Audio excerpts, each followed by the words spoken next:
Good morning.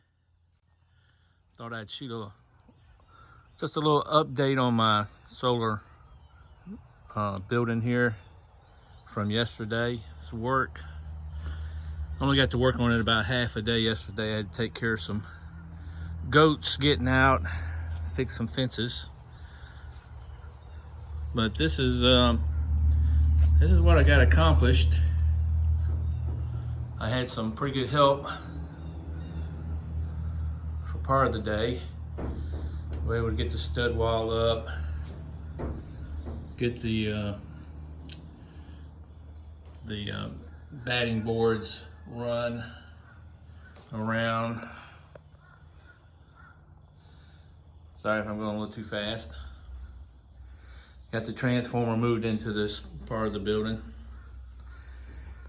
These items here are going to be wire troughs that are going to run along the wall at 40 inches. So they'll be high enough for this transformer to scoot up underneath it over here in this corner. Now, a few people have asked me about how I was mounting these boards to the container, and what I've done, I bought this container from Southern Truck and Equipment in Theodore, and I looked at some of the buildings where they had actually taken a shipping container like this and built out office space for job sites, and I asked them about it, and what they did, which is exactly what I'm doing, is they determined the height that they wanted their boards and then pre-drilled their hose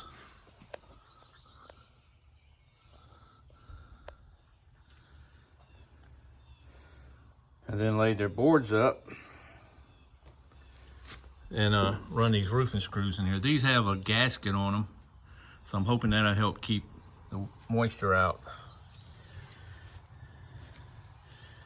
And that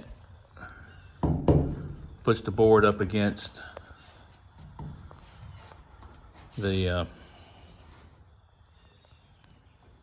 container, and then the plywood goes on that. I got these on 2-foot centers, except for the top board, it's at 7 foot. I left that space up there. I don't need the height for the equipment, and I didn't know later I might want to seal the entire room, air conditioner or something. I'm hoping not to do that. I'm gonna have to try to figure out some way to ventilate it, because gets a little warm in here. I was initially concerned that in wintertime it might get too cold, because I'm using lithium ion phosphate batteries, which don't need to operate below 32 degrees Fahrenheit. And while we seldom get that code in this part of Alabama, we do get that code on occasions, and I didn't want my system to shut off because of that. The batteries will have a BMS system so that they'll be protected. I just wouldn't be able to use them. But the more I think about it, I'm gonna have a lot of heat generating equipment in here. I'm gonna have this transformer right here, which I'll discuss the reason for that transformer later. I had not initially planned on using this transformer to start with, but it's going to go right over here. I'll have breaker panels up here. There's going to be at least 3 breaker panels. I'm still trying to decide on one of them. And then I'm going to have 5 inverters along this wall. The wiring trough is going to sit on top of that leg there. 5 inverters across here, and they're all somehow or another I messed up my focus. They're all going to be generating heat, and the battery bank, which is going to be a bank of 6 51 volt 100 amp hour lithium iron phosphate batteries. They're going to be in a server rack, so it's going to be a pretty good size little bank right there. 30 kilowatt hours altogether. So it's going to be generating heat. So it's probably going to stay above 32 in here, even on the cold days. I'm more concerned with the heat. So I'm going to have to figure a way of ventilating the structure to at least get me back to ambient temperature. And I've got a couple ideas, but if any of y'all have finished out a shipping container and ventilated it and like the results you're getting, let me know. All right, so I'm gonna be bringing my power from here. This is the utility, comes in underground, goes up the pole, comes back down, goes to my meter, which is on the other side of this wooden structure.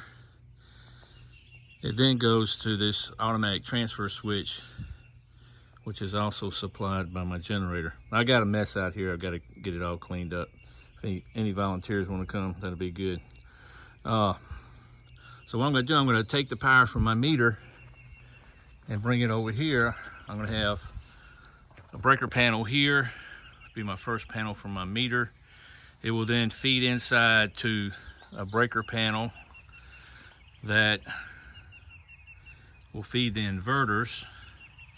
And then from the output on the inverters, I'll go to a second panel, which I'm going to call my solar panel.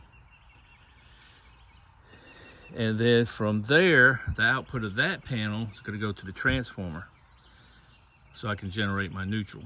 I'll talk about the neutral part another time, because it'll take a little while to do that. And then it's going to come back out to a transfer switch, a manual transfer switch, which will be mounted next to this breaker panel.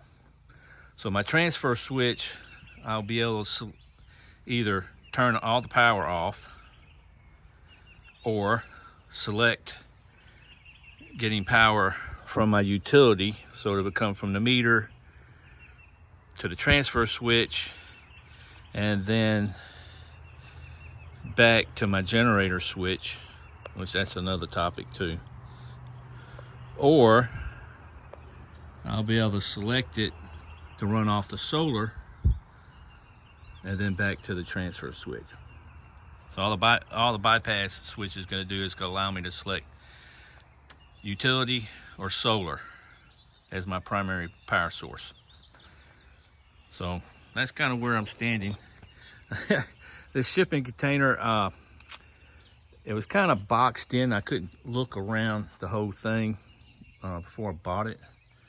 I did have them paint it and put a door in it, but it's a little more bent up than I remembered, which made this wall not quite straight and created a couple little issues on the inside. But hey, it's just a solar equipment shed, so I'm gonna have to live with it. Did work on my OCD problem though, but I decided just to live with it. And I'm not gonna point all those mistakes out, so you just have to find them yourself. This wire trough is pretty heavy. I was gonna try to put it up myself yesterday. I put these little knee boards up to set it on there, but it's just a little too heavy for me to handle. So, and then try to screw it in. So I'm gonna wait until I get some more help. I still gotta put this plywood up, close that wall off. But anyway, that's where I'm at. Enjoy your day.